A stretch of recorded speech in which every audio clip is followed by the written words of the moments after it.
सोहन नाम का एक लकड़हारा था। एक दिन वो जंगल से लकड़ियाँ काटकर अपने घर को वापस लौट रहा था। रास्ते में उसे एक तपस्वी दिखाई पड़ा। कड़ी सर्दियों के दिन थे। तपस्वी ठंड की वजह से काफ़ी थर-थर काँप रहा था।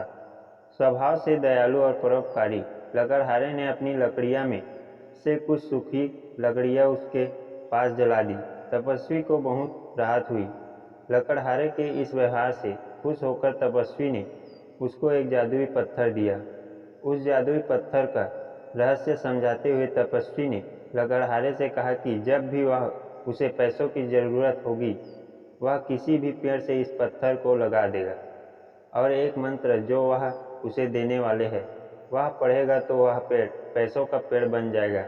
इस तरह से वह जितने चाहे पैसे अपने लिए बना सकता है और ज़रूरतमंदों की मदद कर सकता है और अपने अच्छे कार्यों को निरंतर चालू रख सकता है।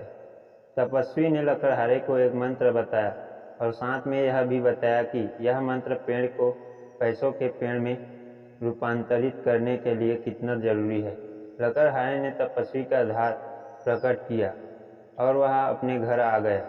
लकड़हारे ने अपनी धर्म पत्नी को वो जादुई पत्थर दिखाया और सारी घटना के बारे में भी बताया। सारी बात जानकर उसकी पत्नी भी बहुत खुश हुई। अब लकड़हारे और उसकी पत्नी को जब भी पैसों की ज़रूरत होती थी, वे दोनों किसी भी पेड़ को पैसों का पेड़ बना लेते थे और जितने हो सके उतने परोपकार के काम किया करते थे। एक दिन उनके एक पड़ोसी ने उन्हें पेड़ को पैसे पेड़ में बदलते हुए देख लिया। उसके मन में लालच आ गया। एक रात उसने वह पत्थर चुरा लिया। उसने पत्थर को किसी पेड़ में से लगाया और इंतजार करने लगा कि वो पैसों का पेड़ बने, लेकिन ऐसा नहीं हुआ और उसे मंत्र के बारे में भी पता नहीं था। दूसरी तरफ लकड़हारा परेशान था।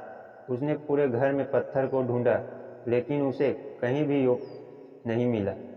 वह परेशान होकर तपस्वी के पास पहुंचा। तपस्वी ने अपनी शक्ति से चोर का पता लगा लिया। पत्थर उस लालची पड़ोसी के पास था। लालची पड़ोसी ये सोच सोचकर पागल हो गया कि पत्थर काम क्यों नहीं कर रहा है। लकड़हारे ने उस पत्थर को वापस पाया और तपस्वी को लौटा दिया और अपनी मेहनत से जितना संभव था उतना दान धर्म का काम करते रहा।